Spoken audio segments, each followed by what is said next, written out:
Welcome to Following the Gannet's Way podcast with Joe Aston and Dominic Peer. Okay, well, welcome to the podcast Following the Gannet's Way. With me today is Joe and Ger Kavanagh, and we're joined by Joe's better half, Fiona. And yesterday was the big event, the big talk in Kilkee, and we want to reflect together about it a bit more. Joe, do you experience yesterday's event? Well, I was happy we got 30 people there about, and they all seemed to enjoy it. I didn't notice anyone nodding off to sleep. So in my book, that is a good start.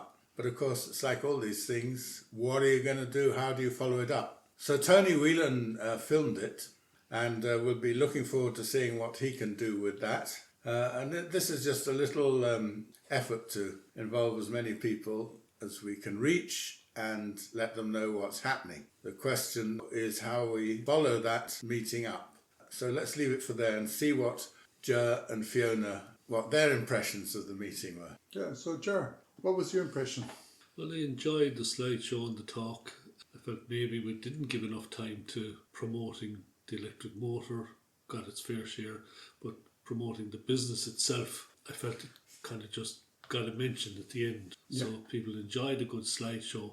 Whether they actually heard or registered a great deal about the company to run the boat, I'm not quite convinced. Yeah. No, but I don't think we would have expected that. I mean, the first thing is to get people interested. And I gave everyone a card with my email address on it, and I asked them to contact me if they were interested in the ideas. And so we'll see what sort of interest we can get before we really get serious about setting up proper structures and so on and so forth. I'm going to have to pull every trick out of the bag that I can to try and find people who are interested in taking this idea forward. Yeah. And Fiona, what was your take on it? Well, I enjoyed it. I was pleasantly surprised with the crowd that was there, and I thought Joe spoke well, clearly. You could hear him. Everybody could hear him. Actually, I felt quite mesmerised by all the pictures, and there were so many stories that could have been told at each slide, but it would have been hard to get through everything. Just each of those slides had a story to it, a bigger story, yeah. But I thought it was very well presented. I thought Joe spoke well. He just the whole thing flowed nicely. And I was gripped until we got to the motor. Until John started talking about the motor, and I sort of, and the kilowatts, and I phased out at that stage. So there you go. You can't please everyone. So in other words, the philosophy behind why we want an electric engine in the NAM well, is more fascinating than. Well, I understood all of that. Yeah, why Joe wants it. It was all very good, and I thought he waxed poetic at various points over the relationship between the sea mammals and humans, and it was very lovely actually. Some of that, yes, and the electric motor and all the rest of it, but the actual works, nuts and bolts of the thing went over my head. So there you go. That goes to show that for some section of the audience at least, it was as well to not spend too much time on the technicalities. And anyway, I was under orders from Tony to let everybody go at 9 o'clock home to their beds or whatever they wanted to do. So there's only so much that can be said in an hour and a half, isn't there? And considering there was a big storm with hurricane strength Aeon, so we were actually out of electricity yourselves as well as much as us. So actually considering the scenario to start out in was not ideal, let's put it this way. It was quite good, the turnout that we had, wasn't it, I thought? We only got power that afternoon. So I'd spent a bit of time in the Cross Hub, which is a great facility. But apart from that, the phone was run down and there was no internet, and it was a good job that actually I had prepared a fortnight before when the meeting had been cancelled because of poor Fintan Keating's demise. So yeah, the new thing for me was that you already had a specific engine already in mind, or a special engine company for electric engine. That was the company Mitek from Italy. We probably have to look into that a bit more in a separate talk, because as Fiona said, that's less of interest to some people, but I think we do podcast on that eventually at some stage. And Jerry, you were saying effectively that you would have liked to hear more about this NAM Sailing Association. Yeah, I think that's kind of what was the objective. and it didn't get a great deal of attention, but it was a good start to introduce it basically to the history of the boat and Joe's time with it. But I felt it could have been balanced a bit more as to the advantages of the association, and yeah. Well, we did have Dixie Collins talking about Seol Sionna, which is the association that runs the Sally O'Keefe in Kilrush. Yeah. Sort of prototype. It's an inspiration, that little setup. Goes to show it can be done, and is ideal from the point of view of hopefully getting people interested in sailing in a small boat, and then inspiring the ambition to go further, and so on and so forth. So, yeah, that to me, that's a real encouragement, that little outfit. So we did have Dixie said a few words about that, and we'll see what interest we get, and then we will contact everyone and thrash out an organisation and get a chairman and a secretary and a treasurer and a manager. Well, they don't have to be separate people necessarily, but got to have someone who sort of holds the ring. You've got to have a secretary who would also handle the whole business of social media, which is a big thing, of course. And then you've got to have a treasurer who's got to make sure the money is properly handled, and he's got to get hold of the money so that it can be handled properly. Would Dixie's group, would it be possible to organise a talk with them or to them, in that they're already a receptive audience, specifically around starting an association, which they're already part of something similar? Well, I would certainly be delighted if any of them want to get involved in the Gannet Sway Sailing Association, but I think for their sakes, apart from anything else, you don't want to merge the two. They have a nice, simple, manageable little outfit, and this is a lot more demanding and ambitious and full of potential headaches that they don't necessarily want to get involved in, and I don't blame them. So we keep the two organisations separate. Obviously they'll be separate, but you're shooting yourself in the foot if you're deciding that a whole load of people that are already involved in sailing and ships and love it, that really you don't want to be burdening them with what you want to do. I think you should take it to them, not wait for them to come to you. And the ones that don't want involved in it aren't going to get involved. Yes, okay. I just wanted to make it clear that I have absolutely no wish to upset their little apple cart, which is a great little apple cart, you know. And if they, as individuals, want to get involved in the Gannet Sway Sailing Association, that is absolutely great. And the two organisations collaborate, that is absolutely great. So effectively collaboration, if possible, yes, but it will be two separate units, which makes sense, to be honest with you. This stage it doesn't make sense to fuse the two, or actually I don't think it would be in either interest to do so. No empire building going on here. We leave that to politicians, do we? And for our listeners, I did record most of Joe's talk, and I did record also Dixie's talk, put those up as well so that you can listen to it on the podcast. So that would be that along those lines. Is there anything else from your perspective, Fiona? Fiona is drawing a blank for the moment. Well, I know Joe well, you see, so... Well, you should do. Been married, what is it, 60 years? Over Coming up, nearly yes. 60 years. And it was very much grounded in the reality of his journeys and his aspirations, and we didn't wander off into the realms of possibilities or impossibilities. I thought enough was said at that meeting for it to stay very grounded in the business. Yeah. I mean, and that was now the Sailing Association we've been talking about, but there was also the wide idea, Joe, that you've been floating of the cooperation of sorts. So also with a business concept behind it that deals with electric engines. Yes, well, I must mention Alec, of course, and Lulu out in Nazaré, who are very interested. And Alec has been working on an electric motor of his own. He's a bit of a genius, and he has the idea that his motor will be very special.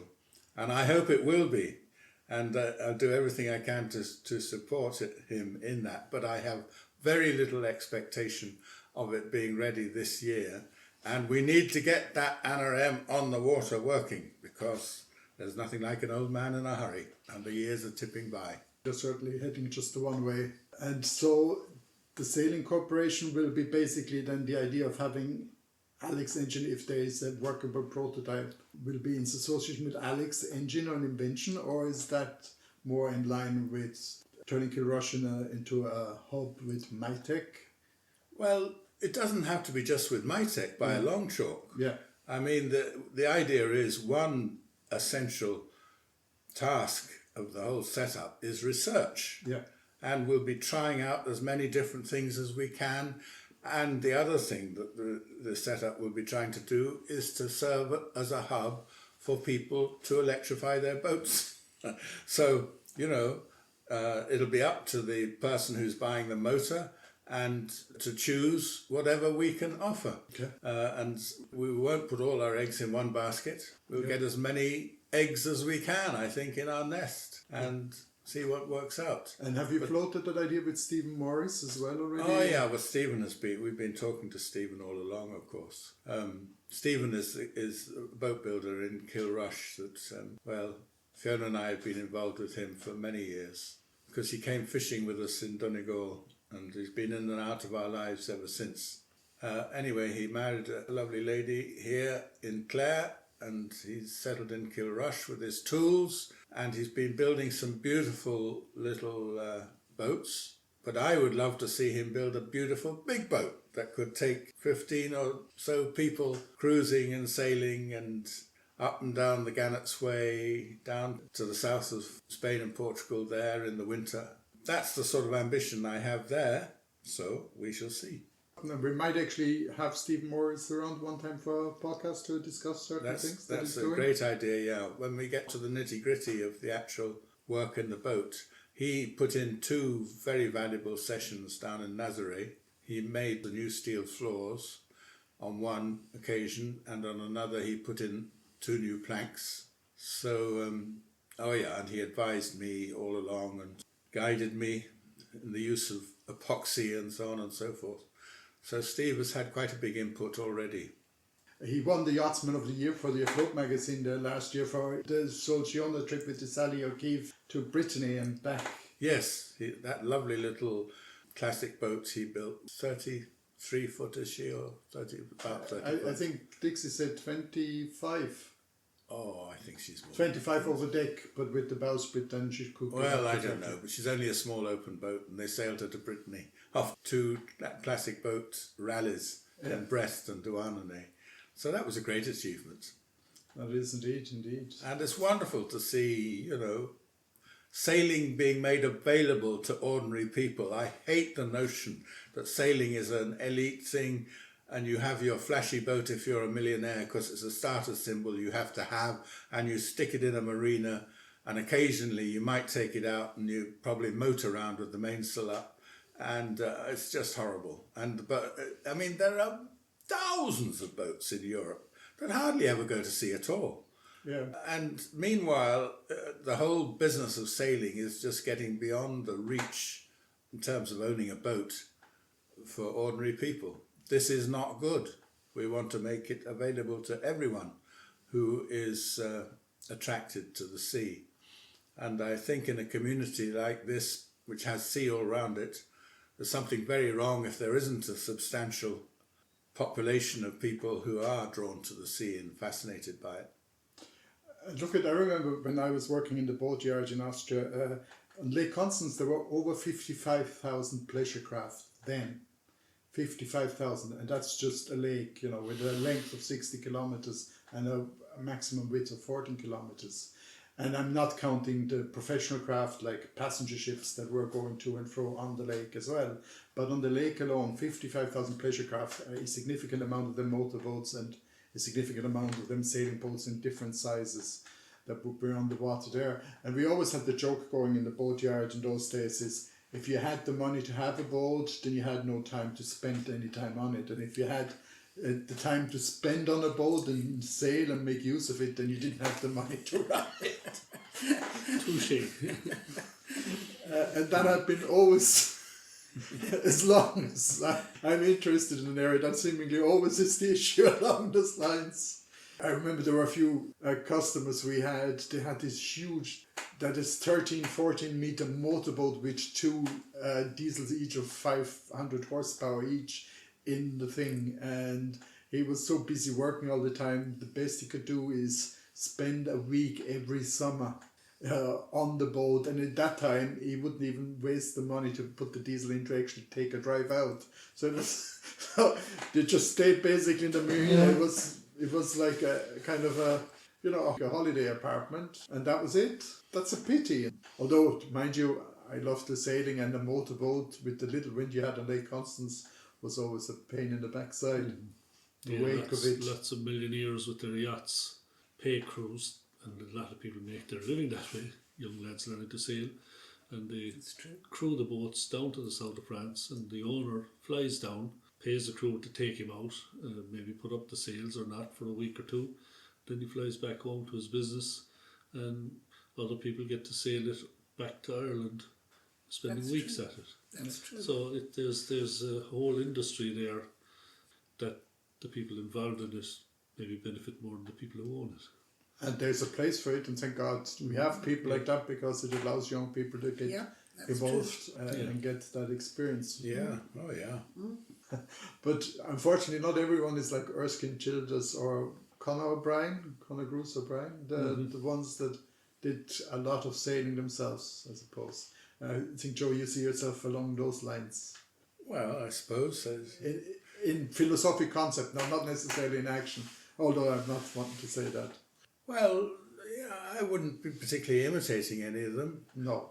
Conor O'Brien, of course, came from the Shannon Estuary, the other side of the Foynes Island there, and he's a great bloke. But yeah, sailing is just part of my life, has been since I was a boy. So anyway, I would get claustrophobia if I was just frankly confined to, as I have to tell Fiona now and again, I don't intend to spend the rest of my life digging her garden, much as I enjoy digging the garden and growing vegetables, and I love having I like having a toe on the soil, as it were.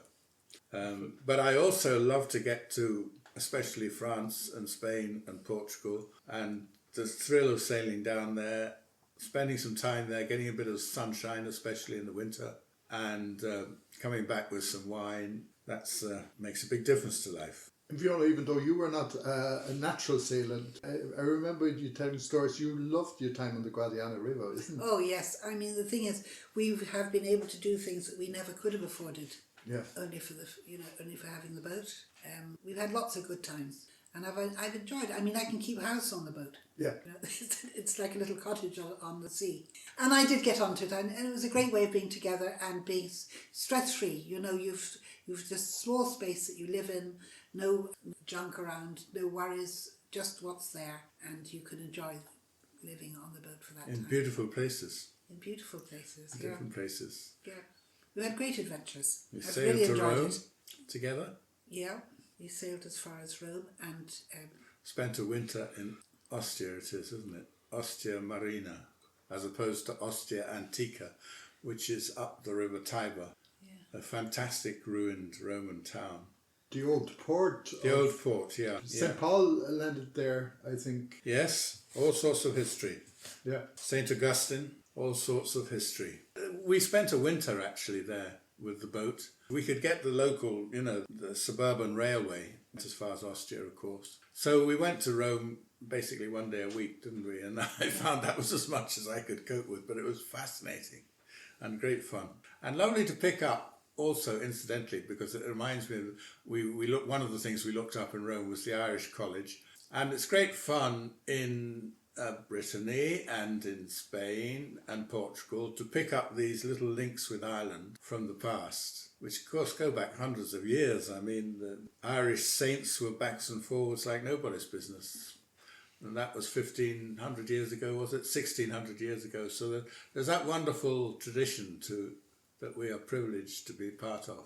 Well, funny enough, even if you go a bit further to the Adriatic Sea, there was, I think, one of the Austrian-Hungarian Navy's captain in the Battle of Lissa was of Irish descent. So there's links even there. And the most Paddy got everywhere. and the most successful naval pilot, Gottfried Banfield, was also of Irish descent, fighting for the Austrian Navy in World War One. So there's quite a few. One of the Austrian Prime Ministers, Taft, they're an Irish family as well, originally. And the Irish that weren't busy setting up monasteries were setting up wineries and producing alcohol.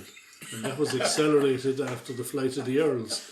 If you went around connecting with the That'd be the very various useful wineries, exercise. you'd still be there. All with Irish names that mind Irish connections. Well, there was another Irishman that came to Bavaria with the flight of the Earls, and he actually got knighted by the Austrian Emperor Franz Joseph because he stopped an assassination attempt on his life when he was just a young chap. That was Gustav of Tyrconnell. So, And a lot of the history of that is based around Carrigaholt, and a lot of them left from the port down there. That's right, yeah. There's a big history of the castle there, well documented, thanks to the local historical and archaeological society, I presume. The Clare Dragoons drilled in the field near us, near the castle. The banner And Luke named his boat the Clare Dragoon. Our son Luke. Our son Luke. yeah, there's a lot of history. Now, Ger, tell us, you were on board when the Anna M sailed up, when you had to pull in Azray. It was That my first experience. time ever sailing, and I'd known Joe for 10 or 12 years before that, or 10. But beyond going out around Baltimore Harbour once, I'd never been on anything more than a rowboat fishing for mackerel. So when he asked me would I go down and crew, I was delighted. And the whole thing was whether or not I'd get seasick. So he said, look, we won't know that till we try. So we flew down, spent a couple of days on the Guadiana, which was incredible, and then sailed down the Guadiana and along the coast. There was a couple of days, the waves were all different, it was all new to me. And Joe said to me one day, how did you feel yesterday? And I said, I don't know how you mean. He said, well, it was sloppy kind of weather. He said, and I was feeling queasy myself. And I said, I didn't notice anything. And he said, yeah, you were up and down. And the last thing you do if you're feeling seasick is go down below. It makes it worse. So he said, it seems to me that you have a cast iron stomach. You never got seasick. You should have run away to sea when you were 12. And again, I knew nothing about the boats, and I still don't. I just do what I'm told. So we were coming around Cape St. Vincent in the dark on the automatic pilot type of thing. And as the dawn broke, you could see we were in under these big dark cliffs. And Joe needed to go forward to adjust the sails for some reason or other. And so I was holding the wheel. And he left shout at me, reef the mainsail or something to that effect. And I said, what's a reef? What's a mainsail? So I shouted back at him, what are you shouting at me for? Because he said if you don't hear it the first time, we might get to hear it a second time. So, oh my God, I was pulling and hauling and turned the wheel, and that was the only time I was frightened. I said, God almighty, we could go on the rocks here and that's the end of us. But then it kind of steadied up, and I said, do you know what? Joe's been on boats all his life. He's going home. So all I have to do to go home with him is not fall overboard. Steady yourself on. And half an hour later, the sun came out and there was dolphins dancing around the boat. Of the 5 or 6 weeks we spent down there and up to Nazaré, that was the only time that I got a bit nervous.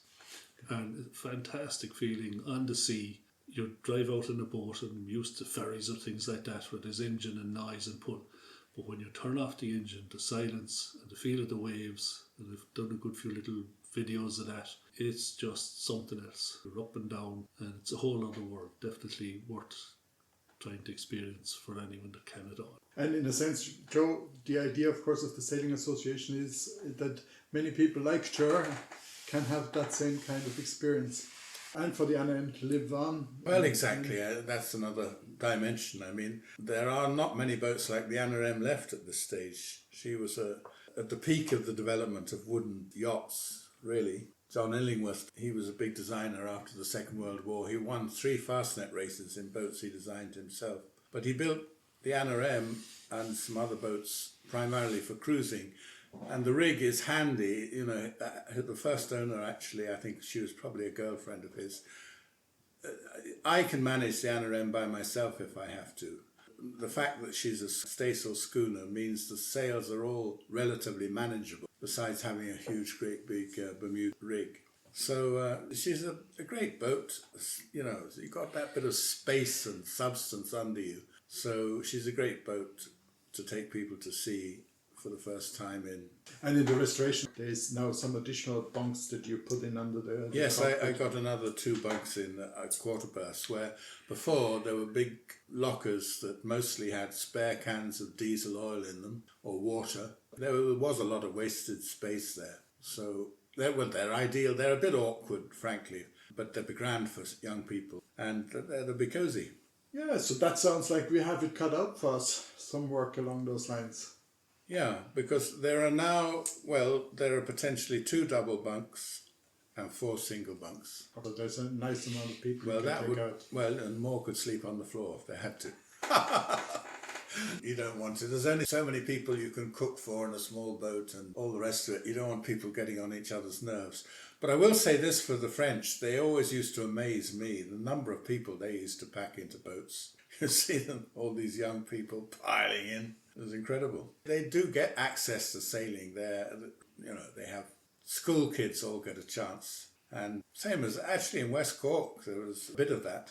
But Actually, the Tulla Yacht Club that we have just down below from us, they're doing fabulous work along those lines, getting young people to sail. yeah. Unfortunately, you can't beat the fine weather to encourage people to get into the water more. Yeah, Well, yeah, but the wind is what you want, you know. Yeah.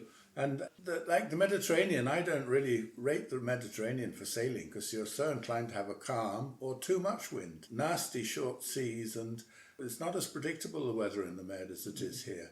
Can blow up in 10 minutes and then settle away again. It's not like this sort of clearly defined weather systems you have coming in from the Atlantic. In good weather in Ireland, there is nowhere like it, you know. I mean, the coast is fabulous. Well, the only other place, of course, is Scotland. You have to, but the weather is even more problematic. I think with every degree of latitude you go north, you know, the weather gets that bit more problematic. As an old boy said to me in Fayal, he came in sailing single-handed from the West Indies, and so we got chatting. He said, "Where are you heading?" I said, "Home to Ireland." "Oh," he said, "anyone who sails north of 40 degrees is a bloody fool." Well, I mean, one thing that struck me there lately was that actually, in terms of latitude, Ireland is about the same latitude as Newfoundland. Yeah, And Newfoundland has way colder weather in winter than we do here. yeah. So the amazing thing is the Gulf Stream that actually makes Makes the place more livable. yeah, you're almost guaranteed wind on most days. Well, I remember when I did try to learn to sail on Lake Constance, it was, you know, you were doing well on the sail if you spit in the water and you saw it move inch by inch. Sometimes people, as they took a cigarette, lit it and held it up, you knew where the wind was coming from, you know. And we weren't allowed to move on the boat. You had to lay as calm as possible just to not upset any little move forward you might make. Yeah, such is life. Well, we certainly have to do that again, I would say, some other time, in some form or shape, where we have a bigger group. But at this stage, I think we call it a day, Joe. Yeah, thank you very much, Dominic, and good luck with editing it. All the best. God bless. Bye. Just before you leave, I would like to draw your attention to Joe's blog, gannetswaysailing.blogspot.ie. Most of the people or organizations that we have mentioned during our table talk, I will link in the case notes below for your own discretion. If you are interested in the Gannet's Way Sailing Association, feel free to leave us a comment below